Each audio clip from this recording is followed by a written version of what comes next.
Hello and welcome. My name is Mark Blatstein, the physician founder of Physician Presentence Support Service. Today, I'm going to review a little bit of my personal history with self-surrendering, because I've self-surrendered to both a freestanding federal prison camp as well as a satellite prison camp, which is attached to a higher security facility.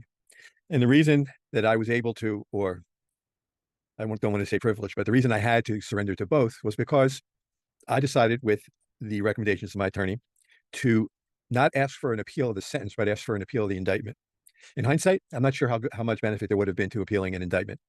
When I was in the federal prison camp, everyone said, not everyone, but for those I spoke to, told me, don't appeal, you'll lose. And so during my case, I had hired a AUSA attorney who was a prosecutor and had transitioned over to doing white collar defense. So I assumed that everything was, done the best of the best. And possibly I'm to blame for part of it, because that didn't happen. So the reason I'm doing all my videos, and I had my felony in 2006, but I was able to regain and get my license fully reinstated to practice back in 2010. And the reason I transitioned from patient care is because I was totally unprepared for everything. And that lack of knowledge really, in hindsight, is a problem.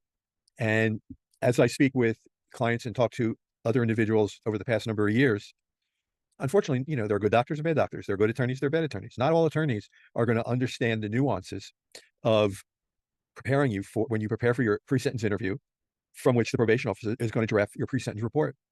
And that is, everything in there is going to be reviewed following you throughout your entire course of incarceration, and then after into halfway house. And then, quite frankly, it's going to be with you for a very long time thereafter. But I wasn't prepared. And so we're going to start with when I first surrendered to the federal prison camp, which is in Florida. I flew from the East Coast to the West Coast of the state. And I was that deer in headlights, because this experience humbles even the most arrogant of individuals. It can take someone from the top of the financial food chain, which I was not, but that was okay for me, and really set you straight. Because once you go into the system, you are just another number, and it's up to you to do the work necessary to be successful as you prepare to leave and continue with your life. And so I'm saying this because I didn't know what a narrative was. I didn't know what a release plan was. I realized after the fact that a release plan would have been very beneficial, because I didn't know what I was going to do. Initially coming out of prison, I wasn't able to practice. That took time and work to get my license back with the state that I was practicing in. But when we drove into their compound, there was no razor wire. A woman came out of the building, saw I was there, took me out of the car, put her arm around me, and said everything was going to be fine. And I was a basket case. But she admitted me into the camp. It wasn't much of a search, if you will, of my person. I changed clothes. Those clothes were mailed back to where I came from. I brought in cash with me so that I'd be able to shop right away. And someone took me over to where I would get a bunk. And I had at minimum 200 roommates, some of whom yelled in their sleep at nighttime, but you get used to it. Lights are on, you get used to it. I was near the showers. I was a deer in headlights. I didn't know if that was good or not good. That's where they put me. I stayed there. And so it is important to be prepared and kind of to know what's expected of you when you get into prison. Part of that could have been reading through the admission and orientation handbook that I could have gotten online, but I didn't. And so when I was sitting in to the orientation, there maybe were 25 to 45 guys in the room, and for whatever reason, just this environment, I had some sort of allergic reaction, a virus, I don't know, but I was sneezing and coughing. And for the persons or other inmates there with me who were working their way down from higher security facilities, respect and cleanliness is a very big thing. And so the fact that I was coughing and sneezing, I was covering my mouth, but nobody liked it. And there wasn't anything I could do about it. Went through mission orientation. I went to pill line, because you get medications from what's called pill line. And while I'm waiting in line, I still had that deer in headlights look, where there were those guys, and I made friends ultimately while I was there, but there were guys that were working their way down from penitentiaries to the camp, and then either to halfway house or home. And they told me not to worry, everything's fine. This is like Disneyland. Well, it didn't appear like Disneyland to me, but be that as it may. And so I got a job in a Pensacola Naval Air Station. This is where the Blue Angels practice. And so that was where my job was. And I was picking up trash sometimes along the beach, but everyone had their own type of job there. There was lots of contraband. People offered me, do you want to smoke a cigar? Do you miss it? And I said, well, I miss it, but I just was too nervous to do anything that was outside of the four corners of what we were told we could do and could not do. And so I spent my time walking the track, doing the job, not preparing for release. And at some point, this becomes normal. And at a certain point, I think it was 10 months or maybe later, you get released to a halfway house, a residential reentry center, then to home confinement, where the probation officer had gone through the home and made sure that everything was okay when I got there. The next event was my appeal. And I didn't know, I just assumed that you get to appeal and it's granted, yes or no. That's not the case. Here, the appeal was, it was denied, and then they sent me back to prison, and I almost fell through the floor. Then comes to where I had to report to the satellite prison camp, different than a prison camp. And so a friend of mine drove me there, dropped me off at the camp, waited till I walked inside, and I was told I couldn't present or surrender to the camp. I had to surrender to the higher security facility. I didn't know that. And so we drove down. It was a medium security. It was Butner. No, it wasn't. It was Cumberland. So it was Cumberland satellite camp and then the medium institution at Cumberland. Well, when we drove down there were buses unloading, guys that had shackles and cuffs and guards around them with long guns in the towers and razor wire everywhere. I thought this was wrong. And so I got back in the car. We drove back up to the camp. At the camp, they said, no, you have to go surrender at the higher security facility at the medium. So I did that. I left. They dropped me off. I came in with money. And after I surrendered, after I was searched and went through the screening process, they gave me a change of clothes and they stuck me in a room of an isolation room or solitary confinement and said, you're going to have to be there for a while. And I went, why? I just assumed they were going to take me to the camp. No, said the court's orders hasn't arrived yet. So my understanding is now electronically, this doesn't happen anymore. But if we all understand that human beings are putting and scanning and putting all the information into the computer that is then going to be sent to the final destination, which is where the prison you're going to, that's not 100%. And yet I didn't know to think and call ahead of time to make sure that my records were there before I arrived. And so when they started putting me in solitary confinement, I said, give me a phone, because everything they needed was in the car that was driving down the road. They wouldn't do that. And so I was stuck in solitary confinement, and I was started to get panicky and then a little bit of claustrophobia. So with that, I guess they figured me out to be just a nutty white boy, because I would knock on the door, had one little glass window. They wanted to know what I needed to go to the boys' room. Then they would put me back in there, and I didn't have anything to read, anything to do. There wasn't any paper brought to me to fill out. And they went ahead. I wanted to go out there and then get some water. And this was going on and on. I don't know if it was 15 minutes or it could have been 50 minutes. But at some point, they must have thought this white boy was nuts and very disturbed. And they got psychologist to come down and talk to me. She came down. She took me out of solitary confinement and stuck me in an individual room with a computer and the door open. She said, wait. You went to speak to the guards. And she came back to me and she said, okay. She said, are you suicidal? I said, no.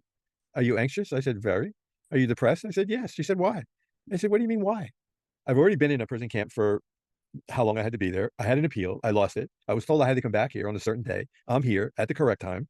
And then I put into solitary confinement because somebody lost the orders. And the guards would not let me call the person in the car that was driving away to bring those records back. And I said, this is crazy. And she said, wait a minute.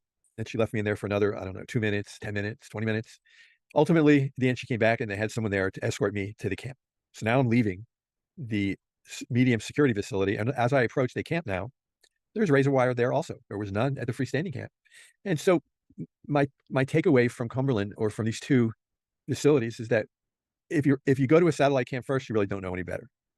But because I was at a freestanding camp without as much restriction, where my understanding is the guards actually try and apply to get to work there because it's in, you're not next to a higher security the prison with more volatile inmates.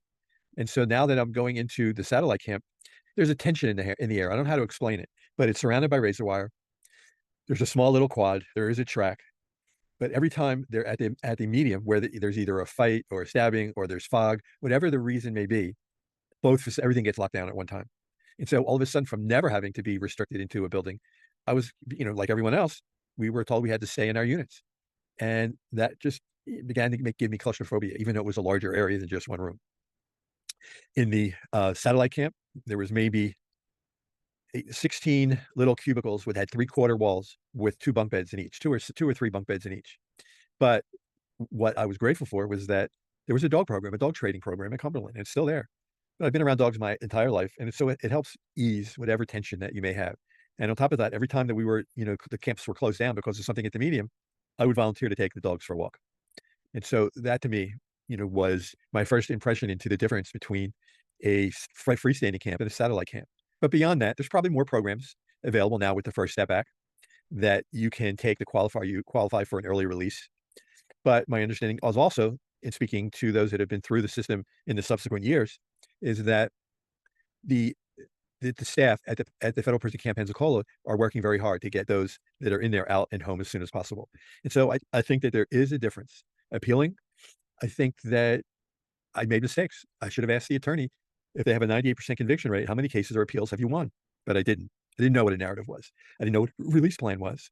And I probably needed a release plan because when I finally was indicted and then found guilty, I had to turn in my medical license. What was I going to do? I'd only been practicing for 30 years. That's all I knew. I'm grateful that ultimately in 2010, I was able to get my license to practice back reinstated in full. Still, having a release plan would have been a very smart thing to do, and I didn't. With time, I mean, even in there, everything becomes normal. But my takeaways is that I realized that I was very unprepared for everything. I didn't know what to expect going into prison. I didn't know the layouts. I didn't know a thing. And had I been more prepared, I would have known that when you're going to a satellite camp, which is a camp attached to a higher security facility, you may more than likely be put into an isolation cell for a period of time. But I didn't plan for that. And so part of preparing is trying to make sure that you have, if I had books mailed into me starting 2 days before I arrived, then that would have given me something to do while I was in that isolation cell. But as this is all recognized in hindsight, this was the reason that I chose to transition away from private practice into working with all of you so that you get prepared and you know what to expect and you can get in and out as quickly as possible. At the same time, having with your release plan an idea of what you're going to do, because I really didn't have any idea. And when I got out, even at that point in time, I didn't know what my next step was going to be. I hope you found this helpful. I have other information about this on the website. And should you have any questions, please do not hesitate to call and or email me. I'm grateful for you taking the time to listen to this YouTube, and I hope you all have a good day.